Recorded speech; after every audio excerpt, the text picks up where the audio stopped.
Hello students, आज student हम सबसे पहले पढ़ने वाले हैं कैपेसिटर या संधारित्र के बारे में।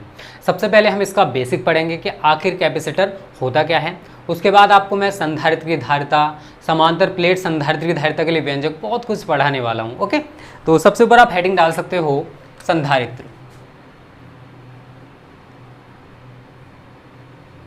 इंग्लिश में कहते हैं स्टूडेंट इसको कैपेसिटर।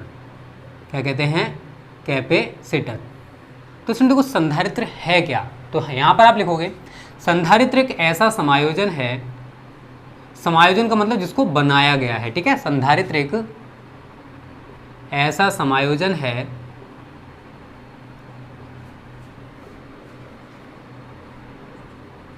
जिससे चालक के आकार में, जिससे चालक के आकार में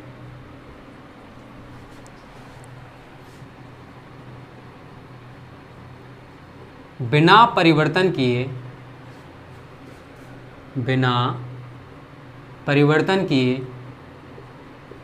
अधिक से अधिक आवेश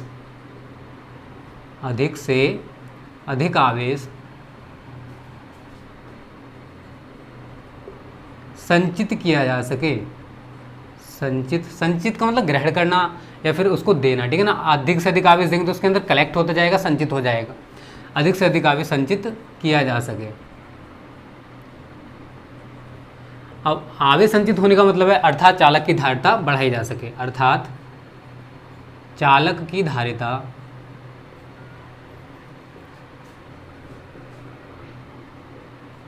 बढ़ाई जा सके। अब देखो इसका मतलब है स्टूडेंट, देखो आपने एक सूत्र पढ़ा होगा C बराबर Q/V। अगर कोई चालक है, अगर हमने उसके विभव को कम कर दिया, क्या किया? उसके विभव को हमने कम कर दिया। अगर हम उस चालक को उसी विभव पर दोबारा से लाना चाहते हैं तो हमें उसको क्या देना पड़ेगा? आवेश। जब उसे आवेश देंगे तो हम क्या कह सकते हैं कि उसकी धारिता बढ़ जाएगी। तो यहाँ लिखोगे अतः स्पष्ट है कि अतः यदि किसी चालक के, ये लिखना, यदि किसी चालक के विभव को कम कर दिया जाए, विभव को कम कर दिया जाए तो चालक को उसी विभव पर लाने के लिए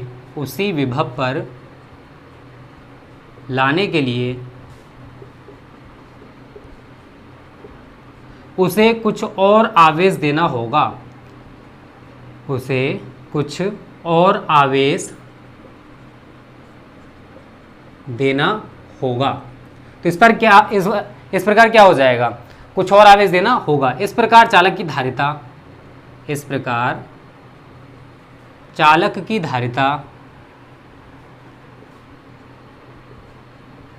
बढ़ जाएगी। क्या हो जाएगी? बढ़ जाएगी।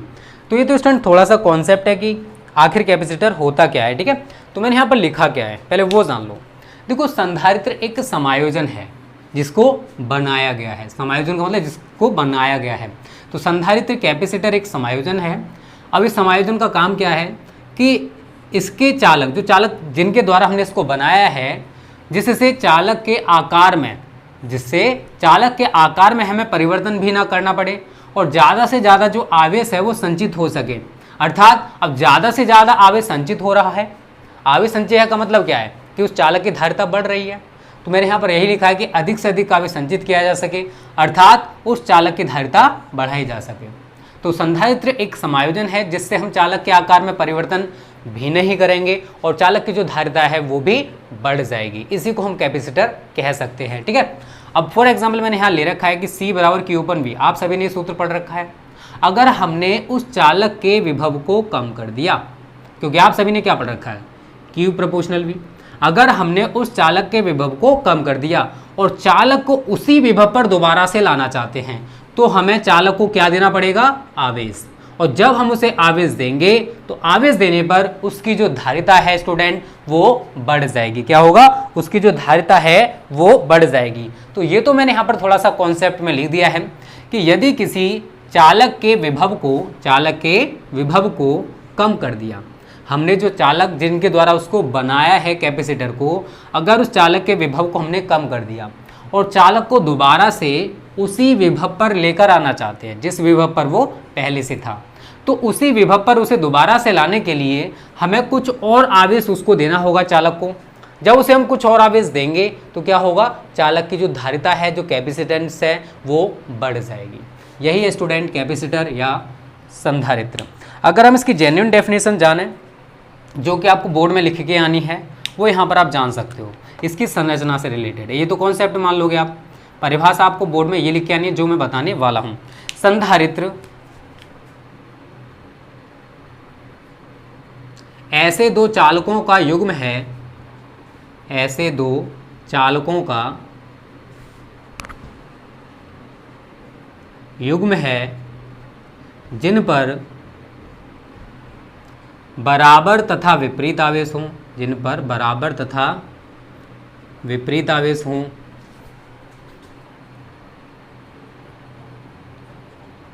तथा एक दूसरे के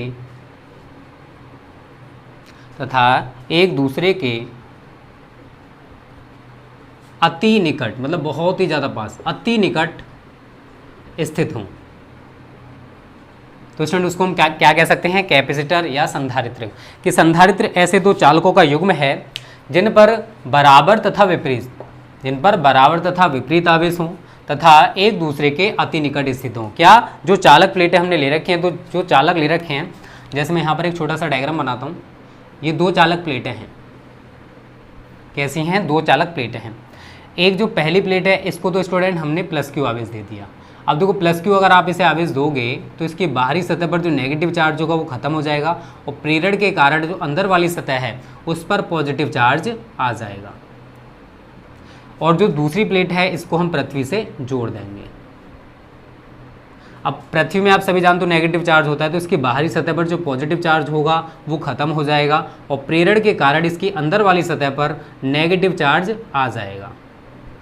अब स्टूडेंट समझना, देखो जो मैंने डेफिनेशन में बोला है, संधारित्र ऐसे दो चालकों का, देखो यहाँ पर ये दो चालक प्लेटें हैं, ये दोनों क्या है, चालक प्लेटें हैं, चालक हैं। ऐसे दो चालकों का युग्म है जिन पर बराबर, मतलब ये जो आवेश हैं दोनों पर बराबर होंगे। जितना आवेश हमने इस प्लेट को दिया है उतना ही आवेश हमें इस प्लेट को भी देना होगा। दूसरा, दोनों पर जो आवेश है उनकी प्रकृति अलग अलग होनी चाहिए। देखो इस पर पॉजिटिव है तो इस पर नेगेटिव है। तीसरा, इन दोनों प्लेटों के बीच का डिस्टेंस ज़्यादा नहीं होना चाहिए, कम से कम होना चाहिए। अब इतना भी कम नहीं होना चाहिए कि पॉजिटिव और नेगेटिव आपस में चिपक जाएं, तो हमें वो कम से कम डिस्टेंस रखना है कि ये दोनों प्लेटें एक दूसरे से चिपकनी नहीं चाहिए, क्योंकि पॉजिटिव चार्ज नेगेटिव चार्ज को अट्रैक्ट करता है और जब दोनों प्लेटों को हम एक दूसरे के पास ज़्यादा ले आएंगे तो क्या होगा, दोनों प्लेटें चिपक जाएंगी, क्योंकि एक पर पॉजिटिव चार्ज है तो दूसरी पर नेगेटिव चार्ज। तो हमें वो कम से कम डिस्टेंस रखना है जिससे कि दोनों चालक प्लेटें एक दूसरे से चिपकनी नहीं चाहिए, एक दूसरे से अट्रैक्ट नहीं होनी चाहिए। तो यही मैंने डेफिनेशन में बोला है कि संधारित्र ऐसे दो चालकों का युग्म का मतलब जोड़ा। यहाँ पर दो प्लेटें ले रखी हैं तो ये युग्म हो गया, एक जोड़ा हो गया, जिन पर बराबर तथा विपरीत, देखो बराबर कैसा है, पॉजिटिव पॉजिटिव, और यहाँ पर नेगेटिव नेगेटिव, दोनों को हमने बराबर आवेश दिया। जितना आवेश इसको देंगे उतना आवेश इधर है। बराबर तथा विपरीत, इस पर पॉजिटिव चार्ज है तो इधर नेगेटिव चार्ज है। बराबर तथा विपरीत आवेश हो तथा एक दूसरे के अति निकट होने चाहिए ये दोनों प्लेटें। ये होता है स्टूडेंट हमारा कैपेसिटर या संधारित्र। तो ये हमारा कॉन्सेप्ट मान लो और ये हमारी डेफिनेशन। तो बोर्ड में जब पूछी जाए डेफिनेशन तो आप इसको लिखकर आ सकते हो कि संधारित्र किसे कहते हैं। तो आप ये लिख के आओगे कि संधारित्र ऐसे दो चालकों का युग्म है जिन पर बराबर तथा विपरीत आवेश हों तथा एक दूसरे के अति निकट स्थित हों। क्या स्थित हों, दोनों चालक प्लेटें जो हमने ले रखी हैं। क्लियर है सभी को। चलो आगे बात करते हैं स्टूडेंट अगले टॉपिक की। अगला टॉपिक है स्टूडेंट संधारित्र की धारिता। ठीक है, क्या है, संधारित्र की धारिता। अब जानते हैं कि संधारित्र की धारिता किसे कहते हैं। इसको मिटा देते हैं। देखो इसी से हम पूरी डेफिनेशन बनाएंगे। अभी मैंने जो डायग्राम बनाया ना, इसी से पूरी डेफिनेशन बनेगी, मैं इसको नहीं मिटा रहा। ठीक है,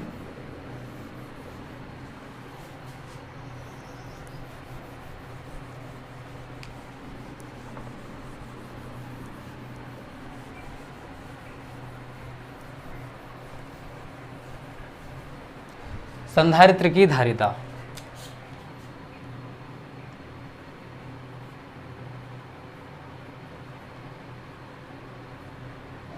कैपेसिटेंस ऑफ कैपेसिटर, कैपेसिटेंस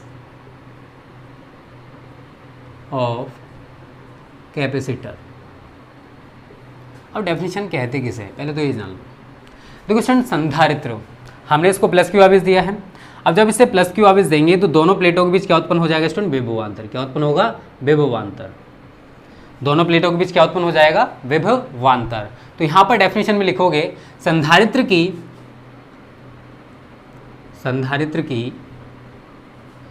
किसी एक प्लेट को, ठीक है, चाहे आप इस वाली को दे लो चाहे इस वाली को, किसी एक प्लेट को दिया गया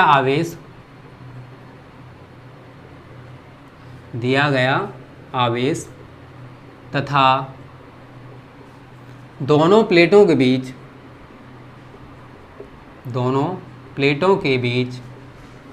उत्पन्न विभवांतर के अनुपात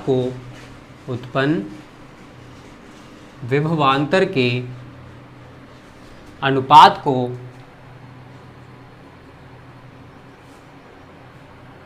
संधारित्र की धारिता कहते हैं। संधारित्र की धारिता कहते हैं। ठीक है, डेफिनेशन क्या कहती है कि संधारित्र की किसी एक प्लेट को दिया गया आवेश तथा दोनों प्लेटों के बीच। अब देखो संधारित्र की इस प्लेट को हमने प्लस क्यू आवेश दिया है और इसको हमने पृथ्वी से जोड़ दिया, ये कि हमारा अर्थ है, तो इसकी अंदर वाली सतह पर माइनस क्यू आवेश उत्पन्न हो जाएगा। दोनों पर जो देखो आवेश का परिमाण है वो बराबर होगा, प्रकृति दोनों के अलग है, इस पर प्लस है तो इस पर माइनस है। तो संधारित्र की किसी एक प्लेट को दिया गया आवेश क्यू तथा दोनों प्लेटों के बीच जब आवेश देंगे तो क्या उत्पन्न हो जाएगा? विभवांतर। तथा दोनों प्लेटों के बीच उत्पन्न विभवांतर के अनुपात को हम क्या कहते हैं? संधारित्र की धारिता। तो यहाँ पर सूत्र बन जाएगा C बराबर Q/V। संधारित्र की एक प्लेट को दिया गया आवेश Q तथा दोनों प्लेटों के बीच, यहाँ लिख सकते हो, यदि संधारित्र की एक प्लेट को दिया गया आवेश स्मॉल q तथा प्लेटों के बीच उत्पन्न विभवांतर V हो तो संधारित्र की धारिता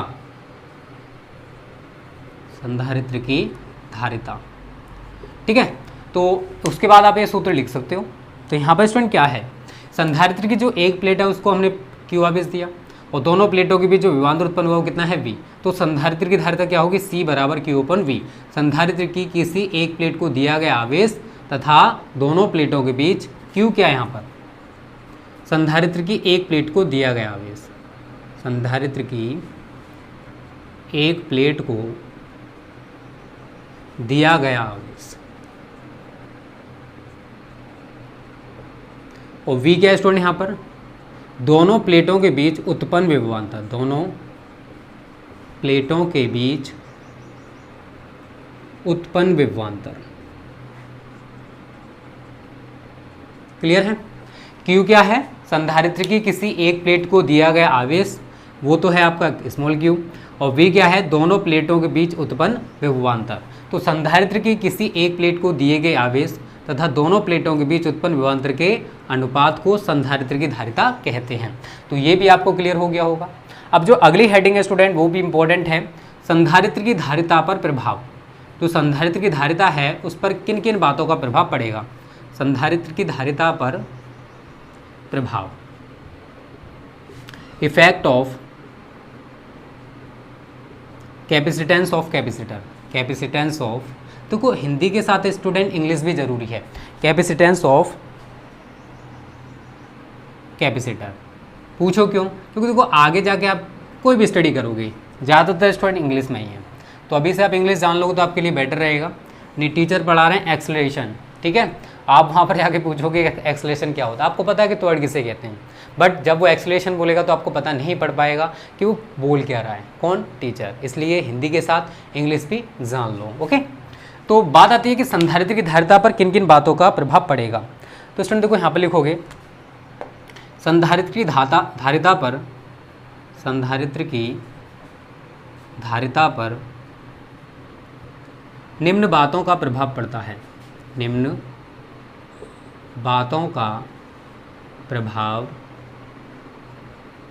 पड़ता है। नंबर 1,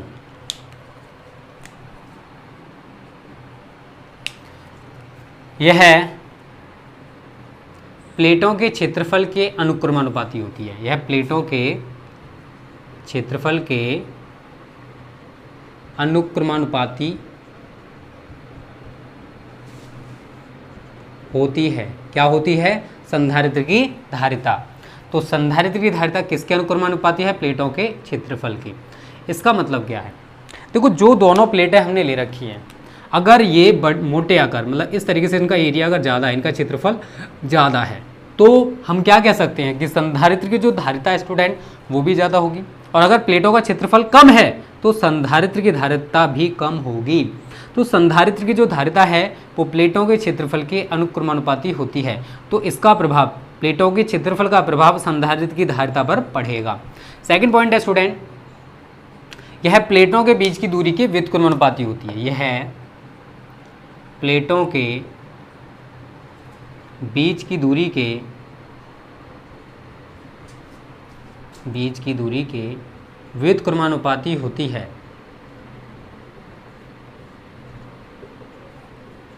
अब इसका मतलब क्या है वो जान लो। देखो, संधारित्र की धारिता, प्लेटों के बीच की दूरी, अगर जो प्लेटें हमने ले रखी हैं, अगर इनके बीच का डिस्टेंस हम स्मॉल डी मान लें, क्या मान लें? डी फॉर डिस्टेंस, तो जो संधारित्र की धारिता उसको क्या लिखोगे आप? C proportional 1/d, C अनुक्रमानुपाती 1/d, या फिर आप क्या बोलोगे?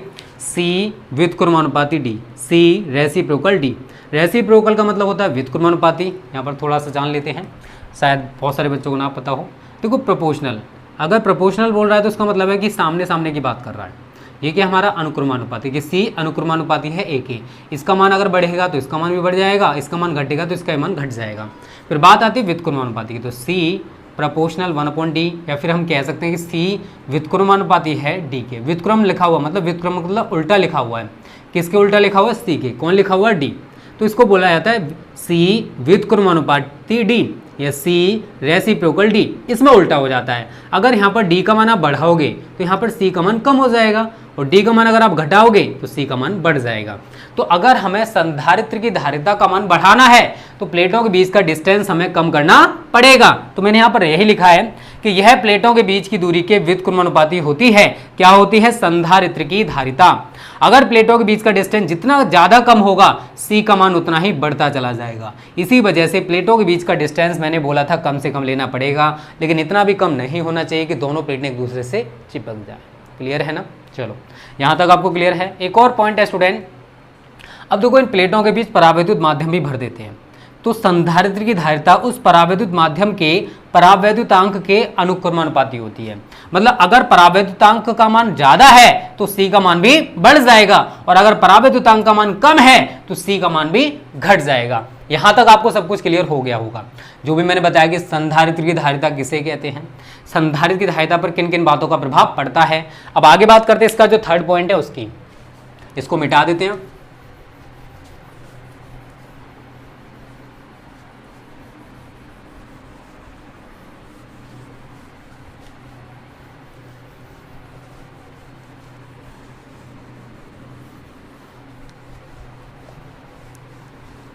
इस डायग्राम को रहने देते हैं, ठीक है ना, क्योंकि इसी के बेसिस पे मैं समझाने वाला हूँ।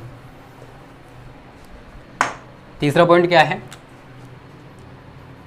यह प्लेटों के बीच रखे हुए या भरे हुए, कुछ भी लिख सकते हो, रखे हुए परावैद्युत माध्यम के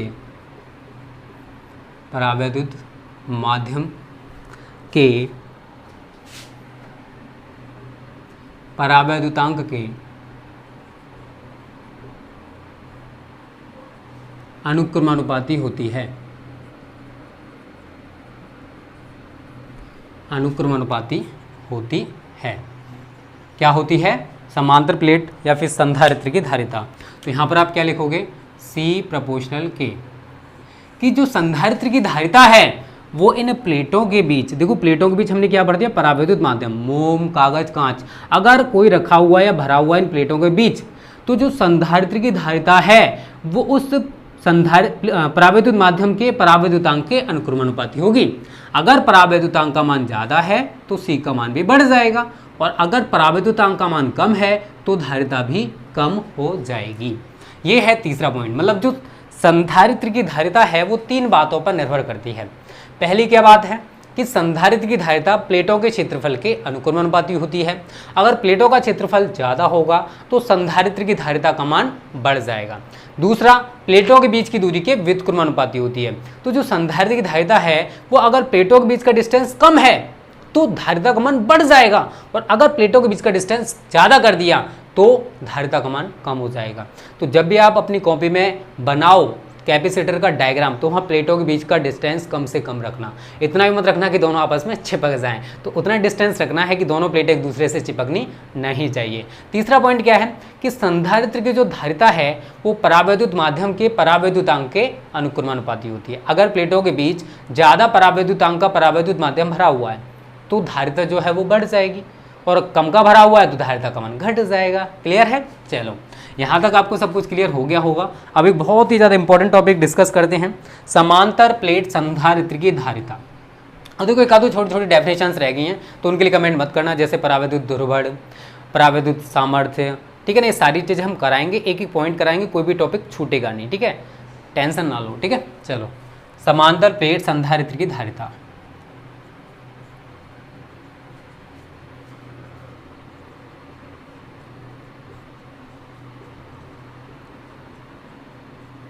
इंग्लिश में लिख लेना इसको, कैपेसिटेंस ऑफ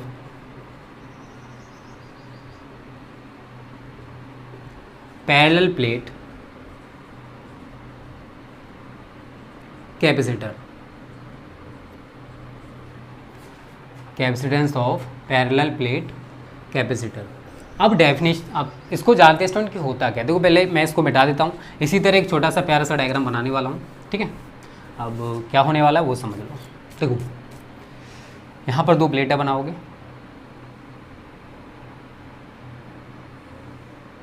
अब इन प्लेटों को हम नाम दे देते हैं, ठीक है। इसका नाम है एक्स प्लेट और इसका नाम है वाई प्लेट। जो एक्स प्लेट है इसको किसी विद्युत मशीन के द्वारा हम प्लस क्यू आवेश देंगे। क्या देंगे? किसी विद्युत मशीन के द्वारा प्लस क्यू आवेश दे दिया तो वही प्रेरण के कारण इसकी इस वाली सतह पर प्लस क्यू आवेश आ जाएगा, ठीक है। और जो वाई प्लेट है इसको हम पृथ्वी से जोड़ देंगे, ठीक है। हमारा अर्थ, वही प्रेरण के कारण इसके अंदर वाली सतह पर नेगेटिव चार्ज आ जाएगा। क्लियर है? उसके बाद बात आती है स्टूडेंट कि प्लेटों के बीच का डिस्टेंस, वो है स्टूडेंट हमारा स्मॉल डी। क्या है? Small D.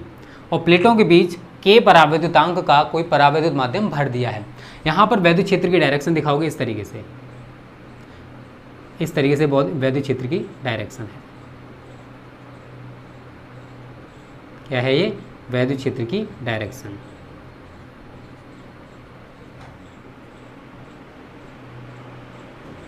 ठीक है, यहाँ पर आप थ्योरी के लिखोगे, पहले वो थ्योरी जान लो थोड़ी सी। माना कि धातु की 2 प्लेटें एक्स और वाई हैं। एक्स प्लेट को किसी विद्युत मशीन के द्वारा प्लस क्यू आवेश दे दिया जाता है तथा वाई प्लेट को पृथ्वी से जोड़ दिया गया है। तो कुछ ज़्यादा थ्योरी लिखने से और कुछ नहीं होने वाला है। डेरिवेशन में जितना छोटा कॉन्सेप्ट लिखोगे थ्योरी वाला, वो उतना ही आपके लिए बेटर रहेगा। मैं इसकी थ्योरी बनाने को तो 1 पेज की बना सकता हूँ, बट उससे फ़ायदा क्या होने वाला है कि हमने प्लस क्यू आवेश दिया, प्रेरण के कारण इसके अंदर वाली सतह पर प्लस क्यू आवेश आ जाएगा, पृथ्वी से जोड़ दिया तो अंदर वाली सतह पर माइनस क्यू आवेश आ जाएगा, दोनों प्लेटों के बीच का डिस्टेंस टी है। ऐसे करके बहुत सारा लंबा लिख सकते हो, बट फ़ायदा क्या? टाइम वेस्ट होगा। बोर्ड एग्जाम में इतना टाइम आपके पास नहीं होता है कि एक डेरिवेशन को आप आधा या पौन घंटा दो, ठीक है।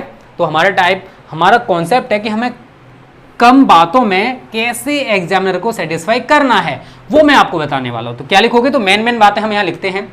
माना कि धातु की 2 प्लेटें एक्स और वाई हैं, एक्स और वाई हैं। एक्स प्लेट को किसी विद्युत मशीन के द्वारा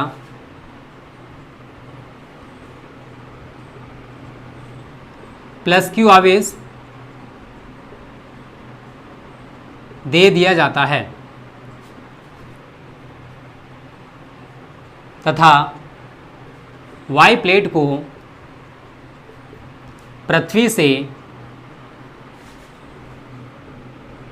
जोड़ दिया जाता है, जोड़ दिया जाता है।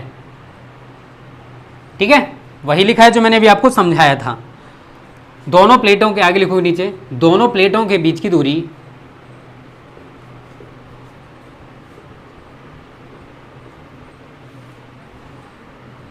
स्मॉल डी है तथा प्लेटों के बीच के पराविद्युतांक का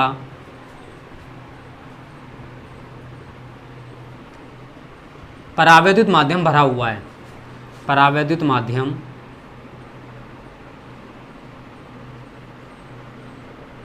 भरा हुआ है, इसलिए प्लेटों के बीच वैद्युत क्षेत्र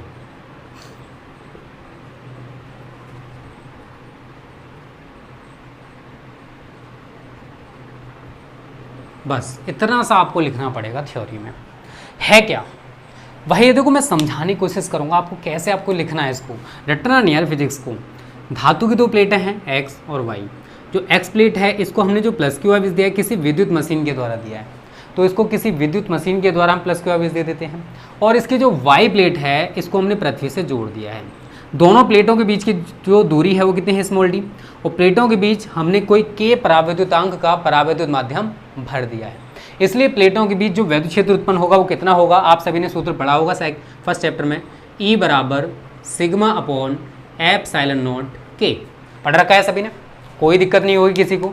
जहां सिग्मा बराबर क्या है, आवेश का पृष्ठ घनत्व, आवेश का पृष्ठ घनत्व। और सिग्मा बराबर आप सभी को सूत्र पता होगा Q अपॉन ए। क्या होता है, Q अपॉन ए। तो यहाँ तक आपको सब कुछ क्लियर हो रहा है। ये पूरी थ्योरी मैंने इसी डायग्राम से बनाई है। अब प्लेटों के बीच जो वैद्युत क्षेत्र उत्पन्न होगा वो कितना होगा, E बराबर सिग्मा अपॉन एप्सिलॉन नॉट के। क्योंकि जो प्लेटें हैं ले रखी हमने उन पर आवेश वितरित हो रहा है, तो एकांक पृष्ठ क्षेत्रफल पर वितरित आवेश को आवेश का पृष्ठ घनत्व कहते हैं। तो हम यहाँ पर ये वाला सूत्र लगाएंगे। और सिग्मा बराबर आप सभी को सूत्र पता ही है, Q अपॉन ए होता है, क्योंकि फर्स्ट चैप्टर में आपको मैं पढ़ा चुका हूँ। तो यहाँ पर आप सिग्मा को हटाकर क्या लिख सकते हो, Q अपॉन ए। इसलिए E बराबर सिग्मा की जगह क्या लगाओ, Q अपॉन ए बटे एप्सिलॉन नॉट के। इतना क्लियर है सभी को। ऊपर वाला पोर्शन मिटा देते हैं स्टूडेंट, उसके बाद आगे जानते हैं कि आगे इस डेरिवेशन में क्या होने वाला। और मोस्ट इंपॉर्टेंट है ये बोर्ड एग्जाम्स के लिए, ठीक है। थ्योरी भी आपको रटनी नहीं है, केवल समझनी है और बनाना सीखना है। फिजिक्स यही है यार, जितना आप इसे सीखोगे उतना ही आप सभी के लिए आसान बन जाएगा। इसको रट्टा नहीं मार सकते हो। अब देखो आगे क्या होने वाला है। ए को आप नीचे लेके चले जाओगे, इसलिए E बराबर Q अपॉन एप्सिलॉन नॉट के ए। ठीक है, ए नीचे आ गया तो एप्सिलॉन नॉट के ए। इसे आप इक्वेशन नंबर फर्स्ट बना दोगे। यदि प्लेटों के बीच उत्पन्न विभवांतर, अब देखो आवेश है तो विभवांतर उत्पन्न होगा। यदि प्लेटों के बीच उत्पन्न विभवांतर V हो तो देखो आप सभी ने एक सूत्र शायद पढ़ा होगा। अगर आपने विभव प्रवणता पढ़ा है तो उसी से हम चेंज कर सकते हैं। Delta V upon delta x होता है, तो डेल्टा V की जगह V और डेल्टा एक्स वहाँ पर दूरी होती है, तो यहाँ पर दूरी D ले लेंगे। अब हमें निकालना है V का मान, तो आप E के नीचे 1 मानोगे, क्रॉस मल्टीपल कर दोगे, तो V बराबर क्या निकल के आएगा, E इंटू डी। ठीक है ना, समझ में आ रहा है। देखो जब हमने आवेश दिया है तो प्लेटों के बीच विभवांतर उत्पन्न होना ही होना है। तो प्लेटों के बीच विभवांतर कितना उत्पन्न हो रहा है, V। तो यहाँ से हम V का मान निकाल सकते हैं E इंटू डी करके। E का मान ऊपर से उठा के रखो, Q अपॉन एप्सिलॉन नॉट के ए इंटू डी। इसे आप इक्वेशन नंबर सेकंड बना दोगे। इसलिए समांतर प्लेट संधारित्र की धारिता, समांतर प्लेट संधारित्र की धारिता। तो अभी मैंने आपको थोड़ी देर पहले संधारित्र की धारिता के लिए जो व्यंजक बताया था वही हमें यहाँ पर लिखना है। तो क्या लिखोगे, C बराबर Q अपॉन V। ठीक है, V का मान ऊपर से उठा के रखो, तो Q अपॉन ये रख दो पूरा, Q अपॉन एप्सिलॉन नॉट के ए इंटू डी। Q से Q कैंसिल और ये वाली वैल्यू हमारी ऊपर आ जाएगी। तो C बराबर एप्सिलॉन नॉट के ए अपॉन डी। ये है स्टूडेंट हमारा समांतर प्लेट संधारित्र की धारिता के लिए व्यंजक। यही यहाँ लिखोगे नीचे, इसी के नीचे लिखना, ठीक ना, यही समांतर प्लेट संधारित्र की धारिता का व्यंजक है, धारिता का व्यंजक है। ठीक है, इसे आप इक्वेशन देना चाहते हो थर्ड दे सकते हो, समीकरण 3 बना सकते हो। तो क्लियर है, ई का मान हमने निकाल लिया था। अगर प्लेटों के बीच विभवांतर कितना उत्पन्न हो रहा है, वी, तो वी बराबर क्या सूत्र बन जाएगा, ई इंटू डी।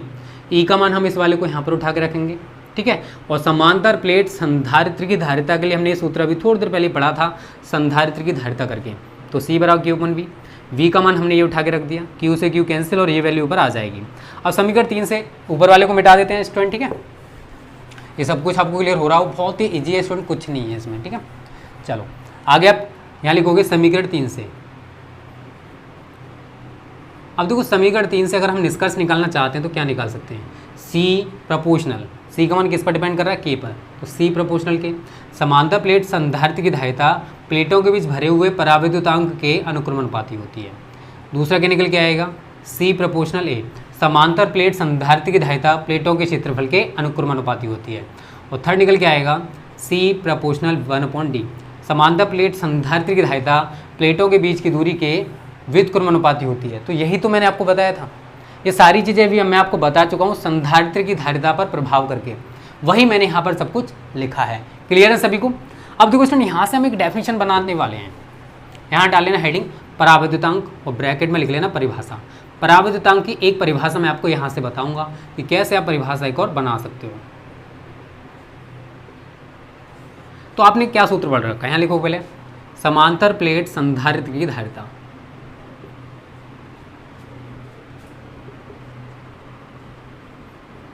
समांतर प्लेट संधारित्र की धारिता।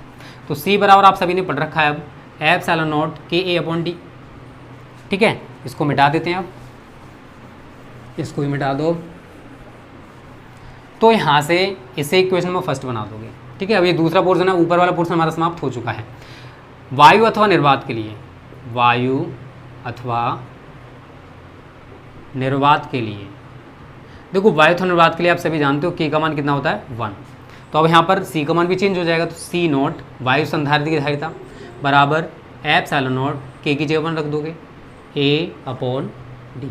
इसे इक्वेशन नंबर 2 बना दोगे। ठीक है, अब दोनों को एक दूसरे के डिवाइड करना है, समीकरण 1 डिवाइडेड बाई समीकरण 2 से, तो क्या हो जाएगा, C upon C naught, C upon C naught. तो ये वाली वैल्यू आप ऊपर लिखोगे एप्सिलॉन नॉट के ए अपॉन डी बटे epsilon not a upon D, epsilon not a upon D. तो डी से डी कैंसिल, एप्सिलॉन नॉट से एप्सिलॉन नॉट ए कैंसिल, तो क्या रह गया, सी अपॉन सी नॉट बराबर के। तो यहाँ पर आप क्या लिखोगे, किसी परावैद्युत माध्यम का परावैद्युतांक उस माध्यम से युक्त, उसी माध्यम से युक्त संधारित्र की धारिता तथा उसी आकार के वायु संधारित्र की धारिता के अनुपात के बराबर होता है, या के अनुपात को कहते हैं। क्लियर है, किसी परावैद्युत माध्यम का परावैद्युतांक उसी माध्यम से युक्त संधारित्र की धारिता तथा वायु संधारित्र की धारिता तथा उसी आकार के, उस आकार वही है, केवल हमने परावैद्युत माध्यम की जगह वायु भर दी है, तथा उसी आकार के वायु संधारित्र की धारिता के अनुपात को कहते हैं। तो ये बहुत ही ज़्यादा अच्छा कॉन्सेप्ट है, पूछा जाता है, पूछा भी जा सकता है। तो ठीक है स्टूडेंट, सारी चीज़ें क्लियर हैं। आज की वीडियो को हम यहीं पर समाप्त करते हैं। Okay, thank you.